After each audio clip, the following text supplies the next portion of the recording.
Bienvenidos a este nuevo vídeo sobre prevención de accidentes de tráfico in itinere. En este caso vamos a hablar del factor humano. Generalmente se habla de tres factores cuando hablamos de causas de accidentalidad de tráfico: el factor humano, el factor vía, el factor vehículo. Es decir, que el más importante pues es el factor humano. Si la gran mayoría, si no todos los accidentes que se producen tienen que ver con las decisiones de los conductores en cada momento y bueno, pues normalmente veréis estadísticas del 90% de los accidentes tienen que ver con el factor humano, el 25% con la vía y el 10-15% con el vehículo.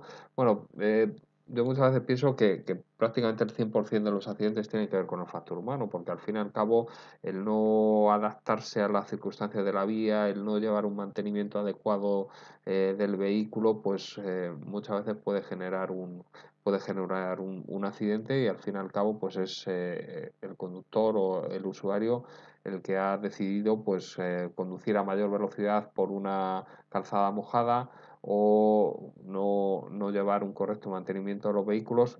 No obstante, lógicamente, pues siempre hay eh, aspectos inesperados, situaciones en las cuales pues el conductor pues no tiene prácticamente nada que hacer. Cuando hablamos de causas que producen los accidentes y hablamos de factor humano, podemos englobarlas, bueno, pues en diferentes apartados: causas físicas o psíquicas, como pueda ser cansancio, estrés, agresividad, depresión, prisas, etcétera. Búsqueda intencionada de riesgos, emociones. Aquí, bueno, pues cuando hablábamos de los diferentes grupos de riesgo, hablábamos del grupo de riesgo de los jóvenes que pueden estar sometidos a esta particularidad, pero bueno, pues también dentro del entorno laboral, pues también se puede dar esta circunstancia. Imaginaos una persona que está realizando pues un trabajo a lo largo de todo el día, por ejemplo, muy repetitivo, muy monótono, muy aburrido, y en el momento que sale de trabajar y se mete en el coche, pues es un momento que que puede buscar, digamos, esas emociones que a lo largo del día, por ejemplo, no ha tenido, ¿no? Entonces, bueno, pues hay que saber controlar muy bien el estado emocional en cada momento, sobre todo a la hora de meternos en el coche. Otro aspecto importante pues son todas las conductas que interfieren a la hora de conducir. Pues los vehículos cada vez tienen más elementos embarcados: navegadores, ordenador de a bordo, equipos de sonido, de todo tipo de tecnologías, el teléfono móvil, que ya no solo es un teléfono que nos permite hablar, sino que nos permite pues mandar mensajes en cualquier momento, nos permite interactuar mucho con este aparato, y muchas veces cuando eso se hace al volante pues trae una serie de riesgos y de consecuencias. Faltas de respeto a las normas, o incluso en algunos casos propio desconocimiento de nuevas normas que se van produciendo. Estados transitorios, como decía anteriormente, pues por ejemplo, pues unas prisas, un estado transitorio de agresividad, el consumo de alcohol, el consumo de drogas, el consumo de fármacos o medicamentos que son incompatibles con la conducción. Y un aspecto muy importante cuando hablamos específicamente del accidente in itinere es todo lo relacionado con la percepción del riesgo y con la atención. Vamos a hablar de la percepción, en el sentido de que la percepción no es exactamente igual para todos. O sea, la realidad es la misma. Os pongo este ejemplo de un cruce en el que hay un stop. Imaginaos pues que vosotros pasáis por ahí y bueno, pues seguramente si es la primera vez que pasas por ese sitio, pues te va a parecer pues una situación a lo mejor peligrosa porque hay un stop, es una zona que no se conoce, nos vamos a detener, vamos a esperar a mirar si pasa alguien, si no pasa. Pero a lo mejor una persona que pasa todos los días por allí, y sabe a las horas que pasa que no hay tráfico, por ejemplo, pues no va a respetar esa señal y va a actuar de una forma completamente distinta, ¿no? Entonces, si yo hiciera la pregunta pues a todas las personas que puedan estar viendo esta imagen, ¿es una situación peligrosa? Valóramelo esto del 0 al 10. Pues habría personas que dieran un 0, otras personas que dieran un 5, otras un 10, otras un 6. Es decir, la realidad es exactamente igual para todos, pero la forma en que la vemos pues varía. Esto si lo extrapolamos al trayecto in itinere, al trayecto que realizamos todos los días, pues nos daremos cuenta de que pasamos por muchos sitios que pueden ser potencialmente peligrosos, ya sea pues un cruce, una incorporación a una autopista, una zona donde hay un colegio, una entrada pues a un mercado que en ese momento pues tiene mucho trasiego de personas. Son situaciones complicadas, difíciles, a las cuales, bueno, pues como esa rutina ha hecho que bajemos la guardia, ¿no? La percepción lo que hace es que reconstruye nuestra realidad y cada uno tenemos una realidad diferente. A medida que vamos conociendo, pues esa percepción va variando a nivel de peligro, etcétera. Tendemos a automatizar las tareas.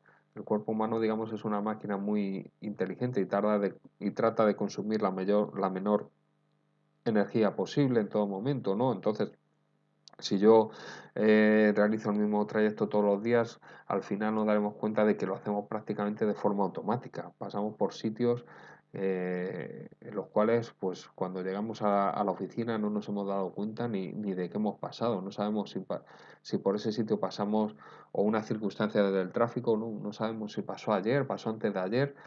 El cerebro, pues al final nos dice, aunque no sea real, nos dice lo que vemos, nos hace nuestra propia película. Y esa automatización de tareas, ese ahorro de gasto en atención, pues hace que muchas veces pues, no prestemos atención a lo que realmente es importante. Eh, la capacidad de atención es una capacidad limitada, no somos capaces de estar atentos, de tramitar, digamos, todos los estímulos que nos provienen del exterior, con lo cual pues hay que elegir correctamente pues aquellos estímulos que son importantes a la hora de conducir. Por ejemplo, si yo estoy en un coche y estoy circulando, pues me tendré que fijar pues en esta circunstancia, en el vehículo que viene por la izquierda, en el que viene de frente, en la señal de stop, en el ciclista que tengo a mi derecha, pero si esos estímulos pues los uso pues para mirar al cielo, para ver lo que tengo al lado, para usar mi teléfono móvil, por ejemplo, o para distraerme cambiando una emisora de radio, pues alguno de estos estímulos importantes lo voy a desechar, con lo cual puede acabar produciéndose pues un accidente, ¿no? Dentro de la atención tenemos dos tipos de atención, una concentrada, pues en aquello, como veíamos en la imagen anterior, pues en el tráfico, en la vía, etcétera, y una atención difusa, una atención que bueno, pues los accidentes se producen por aquello que nos sorprende, aquello que no vemos, y la capacidad de atención difusa tiene mucho que ver con la capacidad del conductor a la hora de conducir. Un conductor que está bajo los efectos del alcohol, pues no se dará cuenta de los mismos estímulos que un conductor que está en plenitud de facultades, porque la capacidad de atención difusa pues está mucho más mermada en un conductor que está bajo los efectos del alcohol, que está cansado, que está dormido, etcétera. Y todo eso va a marcar, digamos, nuestra forma de actuar a nivel de emotividad, nuestra voluntad, a nivel de percepción, etcétera.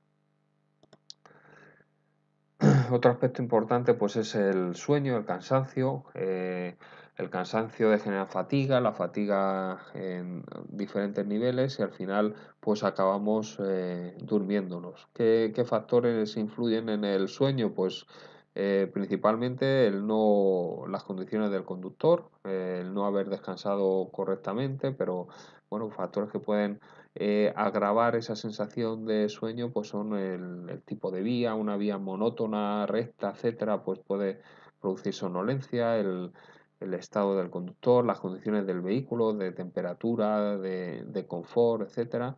Y todo esto trae una serie de consecuencias. En primer lugar, pues el tiempo de reacción aumenta en el momento que estamos dormidos, pues hasta el infinito, aumentan las distracciones, nos podemos dar cuenta de que bueno, pues hay una serie de signos que nos avisan de que nos estamos quedando dormidos. Por ejemplo, pues a la hora de colocar el espejo retrovisor a la hora de mirar por el espejo retrovisor, pues muchas veces miramos y tenemos que volver a mirar porque no nos acordamos de lo que hemos visto, ¿no? O tardamos más tiempo, pasamos más tiempo mirando, por ejemplo, el espejo retrovisor.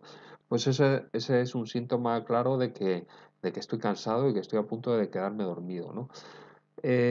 Un síntoma muy claro son los microsueños, que no siempre son detectados por el conductor, son periodos de corto muy breves, de milisegundos, en los cuales el conductor pues está, aunque esté con los ojos abiertos, no está percibiendo lo que tenemos enfrente y es como si estuviéramos dormidos. ¿Qué ocurre? Hay algunas veces que el conductor ya se da cuenta de esos microsueños, pero cuando te das cuenta del microsueño es porque has tenido antes otros de los cuales no has sido consciente.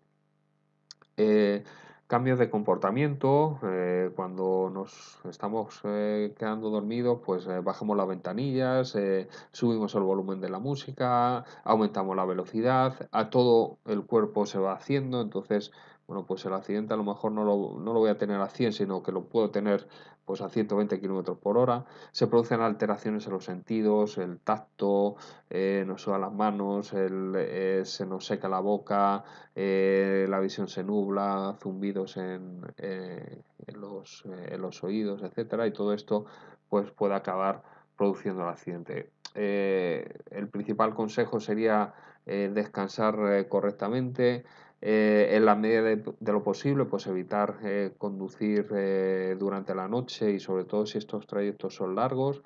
Las comidas copiosas, pues producen somnolencia, las altas temperaturas también, una postura relajada también.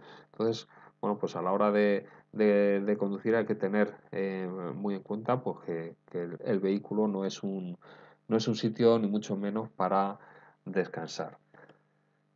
Bueno, pues otro factor muy importante pues es el del consumo de alcohol. Se estima que prácticamente pues eh, la mitad de los daños que se producen en los accidentes pues tienen que ver con el consumo de alcohol o drogas. Eh, es un aspecto muy importante a tener en cuenta y muchas veces pues, nos fijamos en las consecuencias que tiene pues, los diferentes niveles de alcoholemia. Aquí estamos hablando eh, de unas concentraciones de gramos por litro de sangre. Actualmente en nuestro país estamos hablando de que el límite para los conductores está en 0,5 gramos por litro de sangre, que viene a ser 0,025 miligramos por litro de aire expirado, que es al fin y al cabo la prueba que nos hace cuando tenemos que soplar para ver cuál es el nivel de alcohol que llevamos. Pero hay que tener en cuenta que los primeros síntomas de la alcoholemia pues tenemos aquí euforia, mal procesamiento de la información, con lo cual son síntomas muy, muy peligrosos. Pensamos que bueno, pues estamos dentro de los niveles permitidos, pero estamos los primeros síntomas, más que directamente sobre aspectos físicos, como puede ser la conducción la visión borrosa o errores en las maniobras por no tener la suficiente habilidad, pues los primeros síntomas tienen que ver con nuestra forma de actuar. Cuando actuamos de forma eufórica, pues vamos a asumir un nivel de riesgo superior, vamos a sobrevalorar nuestras capacidades, con lo cual pues vamos a actuar por encima de nuestras posibilidades y es cuando tomamos decisiones que incrementan el riesgo y la posibilidad de sufrir un accidente. Lógicamente, pues a medida que aumentan pues, los niveles, pues vamos a tener eh, mayores problemas y menor capacidad para conducir. Bueno, ya para terminar, pues un par de imágenes sobre aspectos que contemplan tanto el factor humano como el factor vía como el factor vehículo. Hablamos del espacio de frenada. Dentro del espacio de frenada, pues hay dos distancias,